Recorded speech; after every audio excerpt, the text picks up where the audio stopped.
મનસ્ચક્ર એટલે આપણું મન. કથા કઈ જગ્યાએ કરવી? જે જગ્યાએ આપણું મન શાંત રહે એ જગ્યાએ બેસીને કથા કરવી ને સાંભળવી.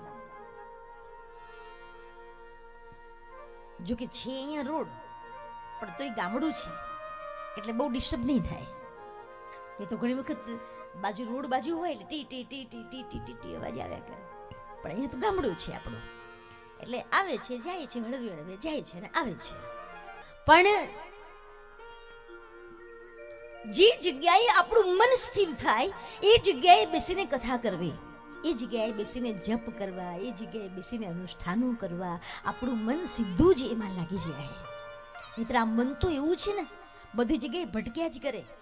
ઘણીવાર આપણે કથામાં બેઠા હોય પણ કથા આપણામાં ન બેઠી હોય, કારણ કે મન ન હોય. એટલે આપણું મન તો ક્યાંક બીજી જગ્યાએ હોય. પણ જો મન ભગવતીમાં લાગી ગયું પછી તમે જો કથા સાંભળી ના, ભલે એક ઘડી આધી મેં પુનિયાદ, તુલસી સંગત સાધુ કી કટે કોટી અપરાધ. એક લવ નિમેષ માત્રનો સત્સંગ તમને જીવનનું ભાતું ભરી દે, પણ સાચા હૃદયથી જો બેઠા હોય તો. એટલે કહ્યું, સંગ કરવો કોનો કરવો? સંગ તું કરો તો તમે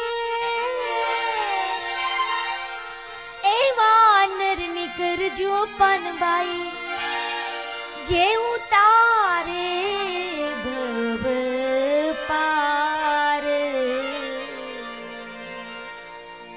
મેરુ રે ડગે પણ જેના મનડા ડગે નહીં પાનબાઈ, ભલે ને ભાંગી પડે બ્રહ્માંડ. મેરુ પર્વત ભલે ડગી જાય પણ જેનું મન ન ડગે સંગ એનો કરવો. અને સંગથી બહુ ફેર પડે ભાઈ બહેનો. પાણીનું એક ટીપું અત્તરમાં પડે તો એને સુગંધ મળે, એ જ પાણીનું ટીપું ગટરમાં પડે તો એને દુર્ગંધ મળે, એ જ પાણીનું ટીપું કોઈ ધગધગતા તબા ઉપર પડે તો એનો વિનાશ થઈ જાય, એ જ પાણીનું ટીપું કોઈ પાંદડા ઉપર પડે તો આપણને મોતી જેવું લાગે, પણ એ જ પાણીનું ટીપું કોઈક સ્વાતિ નક્ષત્રમાં માછલીના પેટમાં જાય તો ભવિષ્યમાં એના અંદરથી કોહિનૂર હીરો પાકે છે. સંગ કોનો થાય છે એ બહુ મહત્વની વસ્તુ છે.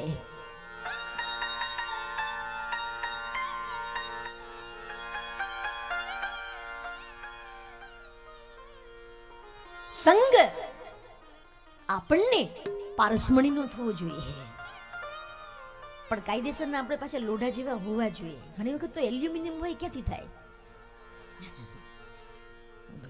અથવા લોઢું હોય પણ કાટ ચડેલું હોય તો ક્યાંથી થાય? Pure pure. પછી જેસલ જાડેજો જેમ લોખંડ જ હતું પૂરેપૂરું, પણ કટાયેલું નહોતું. આપણે તો મોટા ભાગે તો 80% તો કટાયેલું હોય ને કાં એલ્યુમિનિયમ મિક્સ હોય. જંક હોય તો દૂર કરવો પડે. આ કથા આ બધા કામ કરે છે. તો કહે કે વિપત પડે તોય વણસે નહીં પાનબાઈ, સોઈ મારા હરિજનના પ્રમાણ.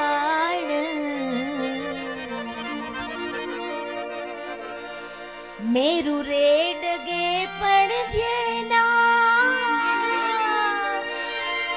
મનડા ડગે નહીં પાનમાં,